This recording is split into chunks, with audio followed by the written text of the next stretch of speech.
오늘도 궁금한 뉴스를 쉽게 풀어드립니다. 친절한 대진 씨, 그건 이렇습니다.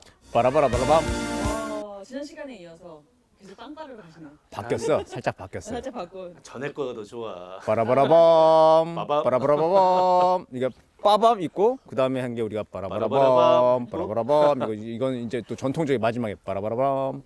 자, 네. 오늘 우리 지금 나와 있는 이곳 바로 네. 오두산 통일 전망대입니다. 제 뒤로 바라보이는 풍경. 네. 아마 그 최순미 박사님 뒤에 보이는 저 뒤에 보이는 육지가 보이시는지 모르겠는데요. 네. 북한입니다. 네. 그곳이. 굉장히 가까워요. 자, 이렇게 야외에서 바로 그것도 이제 오두산 통일 전망대에서 촬영을 하게 되는데요. 네. 느낌이 어떠신가요? 네, 야외에서 추워요. 하니까? 네, 춥습니다. 근데 제가 이제 이 망원경으로 여기 와서 보시게 되면 오두산 통일전망대가 좋은 게 초소도 보이고요. 그다음에 송악산도 보이고 뭐 이막소학교도 보이고요. 사실 일하고 논밭에 나와서 일하는 북한 주민들도 사실 망원경으로 보실 수가 있어요. 그래서 저는 굉장히 좀 의미 있고 상징적인 곳에서 마지막 녹화를 하게 돼서 네, 춥네요. 특히 최순미 박사님을 기준으로 해서 네. 그러니까 바라보는 분들 기준으로 이쪽으로. 하면은 이쪽, 그러니까 왼쪽. 왼쪽인 거죠. 그쪽이 한강입니다. 네. 그리고 반대 방향 오른쪽. 임진강입니다. 네. 바로 우리가 앉아 있는 이곳 한강과 임진강 두 개의 강이 서로 교차하는 곳. 그래서 바로 이곳이 교화. 그렇죠. 교화란 지명이 이렇게 해서 만들어졌다고 합니다. 네. 아 그럼 저쪽에 양수리는 뭐랑 만나는 거예요? 양수리도 남한강, 그런 북한강. 아 거기도 그렇게 되는 거예요? 여기 한강 임진강 만나는 거 양수리는 남한강 북한강. 알았어요. 그럴걸요. 그래서 두물머리일 거예요. 네, 거기가. 두물머리. 예. 그렇군요. 새로운 사실.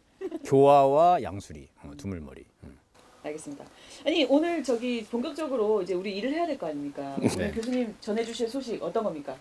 그 10월 마지막 날 네. 전날 근무일 기준으로 해서 10월 마지막 네. 마지막 10월 30일 날 조평통에서 이제 아, 네, 그렇죠. 그 보도가 나왔어요. 서해 사건은 남측 책임이다라고 하는 보도가 나왔습니다. 이제 그거 말씀을 좀 드리려고 합니다. 네. 네 좋습니다. 그 모두들 다들 기억을 하실 텐데 그 서해 사건 다시 한번 좀 다뤄보도록 하죠.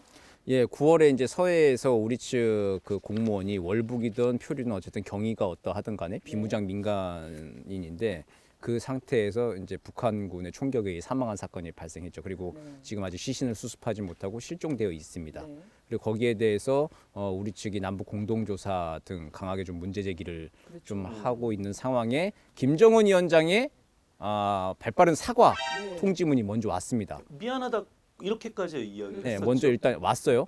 그러고 나서 약 한 달 정도 지난 다음에 이제 북한이 갑자기 이거 통해. 예, 이 서해 사건은 네. 남측 책임이다. 그리고 이 문제를 자꾸 국제 공론화하고 하는 자는 그 남조선 보수 패당의 이 도발 네. 그만두라. 네. 라고 하는 이제 내용의 보도를 했습니다. 네. 갑자기 왜 그랬을까? 라고 네네. 하는 게 주요한 오늘 논점입니다. 이 야외 나와서 좀 즐거운 얘기하면 좋을 텐데 네. 즐거운 일들이 별로 없잖아요 지금 남북 네. 간에는. 그리고 이제 입장을 바꿨기 때문에 이미. 그래서 이제 오늘 요 얘기를 좀 잠깐 드리려고 합니다.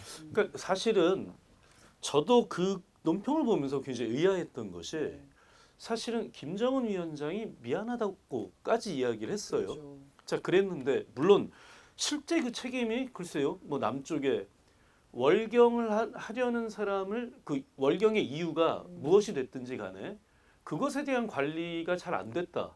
물론 그렇게 지적을 할 수는 있습니다. 그러나 이 사건은 어쨌든 민간인에 대해서 북한 군인이 총격을 해서 사망한 사건이었기 때문에 아마 그 점 때문에 김정은 위원장도 미안하다. 이렇게 이제 그 유감 표명을 했었던 네. 것이었을 텐데요. 자, 한 달이나 지나서 이 남측의 우선적인 책임이 있다. 네. 굳이 이런 논평을 냈던 그 이유는 무엇일까요? 저는 좀 국제적 배경이 좀 있다고 생각이 돼요. 이게 유엔에서 이제 국제 공론화가 조금씩 되고 있거든요. 네. 이제 컨터나 유엔 그 인권 북한 네, 네. 인권 조사관도 공식적으로 좀 문제 제기를 하고 좀 직권 조사를 조금 하고 있는 상황이고 그리고 매년 이제 유엔 총회에서는 연말 되면 북한 인권 결의안이 통과가 그렇죠. 됩니다. 그렇죠. 거의 다 만장일치로 통과가 되는데 그거 앞두고 지금 한 줄이 더 추가되게 생긴 거예요. 그러네요. 그렇죠. 비무장 민간인에 대해서 이제 네네. 총격을 가해서 사망케 한 사건 이게 또 하나 또 들어가게 되는데 이게 좀 국제 공론화가 되고 있는 상황에서 아마 좀 선제 견제구를 지금 좀 던진 것으로 파악이 됩니다. 그리고 이제 우리도 남북 공동조사를 제안해 놨지만 그 이상 나아가서 국제 기구의 조사 등을 통해 공론화하자고 하는 움직임들 있죠. 네, 네. 이제 여기에 대해서 이제 남조선 보수패당의 짓거리로 이제 프레임을 탁 씌우는 거죠. 그렇게 해가지고 이 문제를 좀 끝까지 물고 늘어지자라고 하는 주장을 하는 사람은 남조선 보수패당 해가지고 이 남남 갈등을 좀 촉발하는 것도 약간의 좀 기대감을 섞어서 지금 공을 던진 것이 아닌가 그렇게 일단 생각은 해봅니다. 아니 그 얘기가 나와서 말인데요. 이제 국민의힘을 비롯한 보수 세력, 남한의 보수 세력에 대한 비난을 했거든요.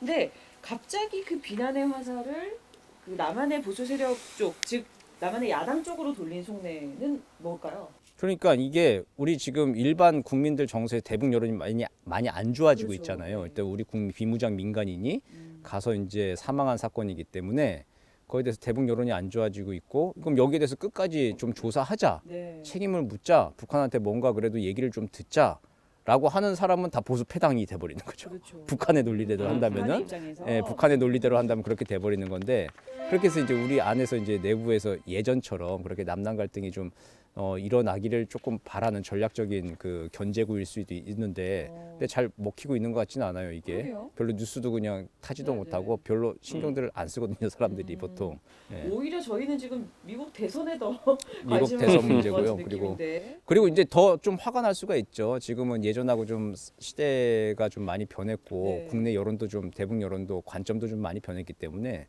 그럼 이제 비무장 민간인이 사망한 사건에 대해서 문제 제기를 하면은 그럼 보수 꼴통이십니까? 아니 그렇죠. 예. 그건 좀 아니고 좀 상식적이고 네. 이건 100번, 1000번, 1000번 해도 이게 비인도적인 처사였기 때문에 네. 예. 그래서 그 차원에서 문제 제기를 하는 사람들도 다 이게 남조선 보수 패당으로 보느냐라고 하는 것 때문에 오히려 좀 또 대북 여론이 조금 더 악화될 수 있는 좀 소지가 있지 않나 좀 그렇게 근데 보입니다. 저는 사실 이번 그 조선중앙통신의 그 보도가 조금 이렇게 양면적인 면이 있지 않나라는 생각이 들었는데, 그러니까 서해 공무원 그 피격 사건에 대해서 남한의 책임이다. 이건 전적으로 남한이 잘못한 거다라고 얘기를 하면서도 동시에 관계 개선에 대한 걸 또 언지를 줬어요. 그러니까 이거는 사실은 아구가 안 맞는 얘기거든요. 어떻게 보십니까? 그 마지막 구절쯤에 가가지고는 이제 남북 관계 파국을 원치 않는다. 네. 라고 하는 이제 그 클리셰죠. 이제 관용어구처럼 네네. 언제나 어차피 앞에 이제 강하게 치고 네. 그리고 끝에는 이제 여지를 남겨두는 것. 이제 그게 그러려고 모든 강하자는 건 아니다. 예, 이게. 그게 모든 이제 외교 성명의 다 이제 공식인데 그거대로 이제 해서 남북 관계 이제 파국을 원치 않는다. 그러니까 더 이상 도발을 하지 말라라고 하는 게 뭐냐면은 문제 제기를 좀 크게 하지 말라. 그러니까 북측 입장에서는 최고 지도자가 사과했으면 됐지. 뭘 또 자꾸 조사하려고 더 그러고. 캐자 이제 이러는 건데. 근데 이제 우리 국민 정서나 일반적인 상식으로 봤을 때 이게 좀 아직 문제가 좀 남았죠. 사실 이게 네. 그냥 정석대로 보자면 이제 진상 규명, 그렇죠. 책임자 처벌, 사과 요 세 가지가 있는데 사과가 먼저 와버린 거예요. 그렇죠. 근데 앞에 진상 규명과 책임자 처벌 문제가 지금 앞으로 해결이 안 이제 되고 있는 거지. 해결해야 될 것들이 남아 있는데 이제 사과를 했으니 그리고 사과할 때 자신들이 파악한 경위를 이 얘기를 했잖아요. 그 통지문에 그걸로 이제 진상 규명의 부분을 이제 가름하자. 전문 용어로는 퉁치자. 그렇죠. 이제 그럴 수 있는 건데 이제 그거를 지금 우리 국민 정서는 좀 납득을 아직 못 하고 있는 것 같아요. 사실 우리 국민 정서뿐만 아니라 아마 전 세계에서도 이런 사건이 만약에 뭐 국가와 국가 간이든 내전 중이든 그 사이에서 일어나면은 당연히 조사가 들어가야 되고 진상이 규명돼야 되는 것인데 우리 입장에서는 우리가 조사만을 믿어야 되는 상황이기 때문에 어쩌면 좀 당연한 그런 입장이지 않을까 이런 생각 좀 그리고 들기는 이 문제가 남북 관계 재정립 차원에서도 우리가 문제 제기를 하고 공동조사 주장하고 네. 지금 그러고 있는 거긴 하지만 근데 남북 관계 북한에 대해서만 하는 얘기는 사실 아니에요. 이번 네. 케이스가 굉장히 중요한 게 뭐냐면은 전 세계 이제 테러 조직과 범죄 조직에 대해서 그렇죠. 하는 이야기여야 하거든요. 정부의 메시지여야 합니다. 대한민국 국민 건드리면 대한민국 정부가 끝까지 책임을 묻는다라고 하는 선례를 남길 수 있는 이제 케이스일 수도 있어가지고 앞으로도 남북 관계가 조금은 얼굴 붉힐이 있다 하더라도 네. 뭐 다른 거 이제 뭐 평화 프로세스나 종전선언 문제나 딴 거 할 거는 그냥 그대로 하는 거예요. 병행론으로 가되 네, 네. 이 문제에 대해서도 가끔씩 그래도 잊지 않고 꼭 이제 문제 제기를 하고 좀 잊히지 않는 문제가 좀 되어야 될 것 같습니다. 네, 네. 그러니까 이 문제가 사실은 이게 정치적 정쟁으로 그 정치 쟁점으로 자꾸 이걸 끌고 가는 게 저는 굉장히 불만스러운데요. 그렇죠. 네. 아니, 사실은 정부의 입장에서도 이렇게 쭉 이렇게 그 뭡니까 너 누구냐 이제 북한 군인과 그 정확하게 어떤 내용이었는지까지는 모르겠습니다만 대화를 하고 그러니까 이런 걸 보고 있었으면 아 그 다음에 뭐 북한으로 끌고 간다든가 이게 상식적인 예상이었는데 예상치 못한 일이 벌어졌잖아요. 네, 그렇죠. 바로 사살이기 그러니까 이것을 어떻게 왜 대응을 하지 못했냐? 전 이런 문제 제기는 지나치게 좀 정치 정쟁화하는 거다라고 생각을 하고 네, 네.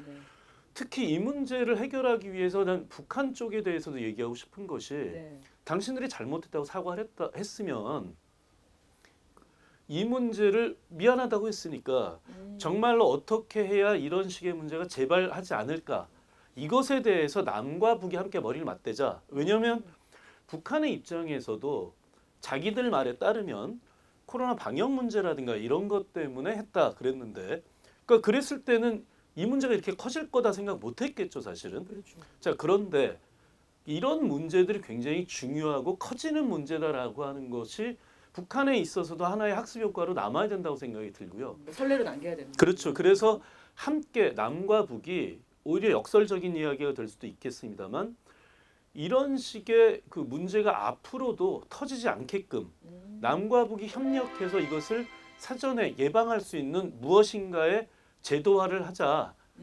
이것을 받아들인 것이 중요하지 않을까 이렇게 생각을 합니다.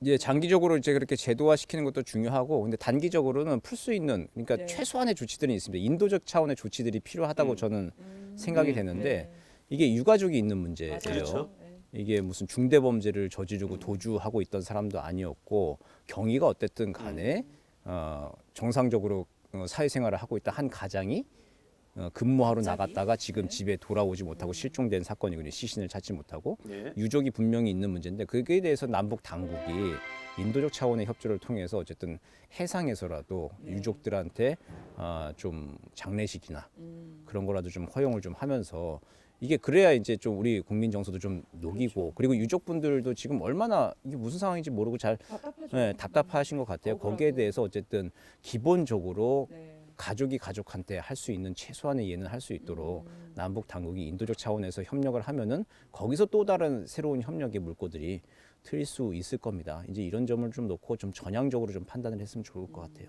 네. 알겠습니다. 자 오늘도 친절한 대진 씨 네.